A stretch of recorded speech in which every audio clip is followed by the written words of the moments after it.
Hi, I'm Siobhan Golden, Technical Artistic Director at the Tony & Guy Academy and Label M Professional.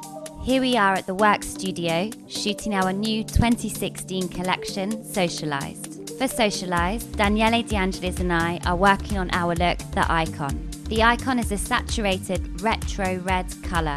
The use of microlights within the Icon colour application is to create an intensity that is very subtle but adds a 3D dimension to the shape.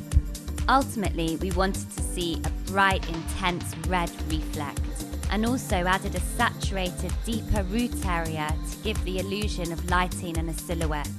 The face behind the inspiration for the Icon is model Natalie Westling, who rocked the retro red at a Marc Jacobs campaign.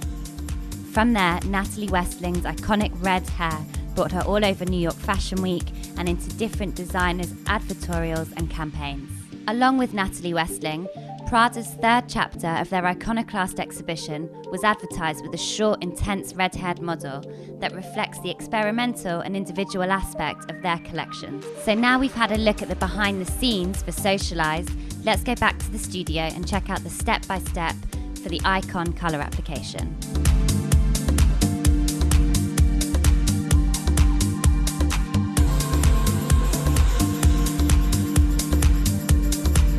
The sectioning pattern for the Icon started with a profile and radial parting.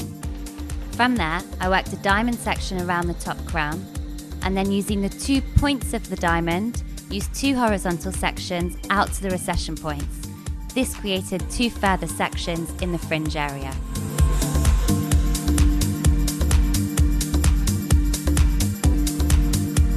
In preparation for creating the intensity of the Icon colour palette, we worked a pre-lightener base globally to create an even blonde.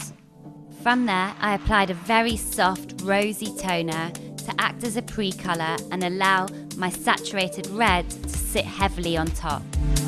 Starting the colour application for the Icon on the front hairline, I'm using the angle of my brush to feather my retro red onto the fine baby hairs along that hairline. From there, I've outlined the section and then work diagonal backs internally to apply my product to all of the roots. Working through the back section, I'm applying my retro red in the same method, outlining the section first, and then working finer sections internally to apply my retro red onto the roots. Work with slicers and work from the crown to the nape, applying retro red to all of the roots.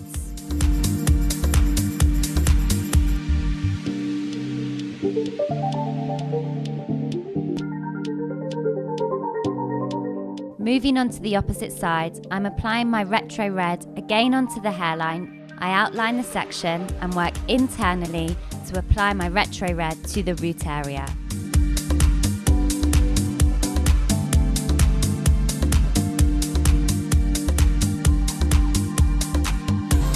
Finally, working in the back quarter, applying a small amount of product to the mesh first, I then over-direct the hair over the top.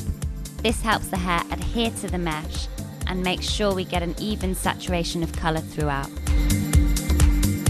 By colour blocking the perimeter, we create intensity and strength.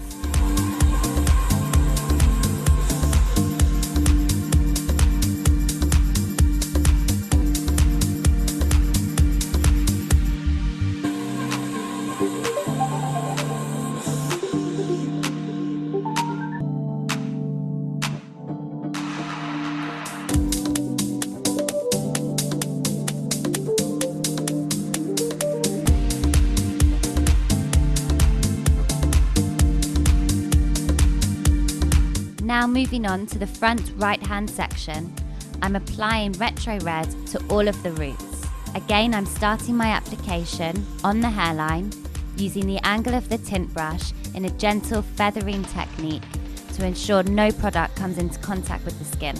After applying the hairline, I apply the retro red to outline the section, and then taking vertical sections internally, applying it to all of the roots.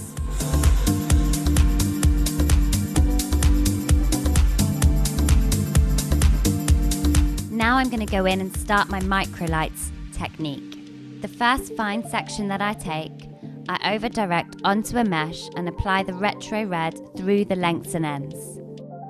Directly behind it, an ultra-fine slice is taken, over-directed onto the mesh, and the illuminator is applied through the mid-lengths and ends and blushed in towards the roots. I loop the mesh over to protect the colour within it. The next section is taken directly parallel behind it, over-directed onto a mesh, and the retro red is applied through the lengths and ends. This application of alternating between the retro red and the illuminator is repeated the whole way through the section. The illuminator is used within the microlights technique to create a subtle glow behind each retro red section.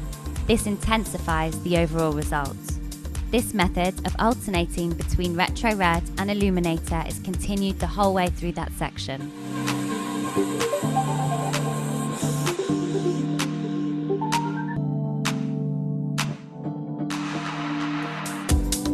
Now moving on to the opposite side, starting with my retro red colour application on the hairline, then working diagonally within the section to apply all of the roots. Now the root application is complete, I'm going to start the microlights technique, taking a fine slice onto a mesh, starting with my retro red and applying it through the mid-lengths and ends. I take a parallel section to the previous. I'm going to apply my illuminator to the lengths and ends first and then blush it into that root area. Parallel to the previous, applying the retro red through the lengths and ends. I'm continuing this application until the section is complete. Both sections of microlights are complete. I'm going to move on to the diamond at the top of the crown. The idea with the diamond in the crown area is to create a saturated shadow that gently veils over the fringe area. To achieve this silhouette of depth at the root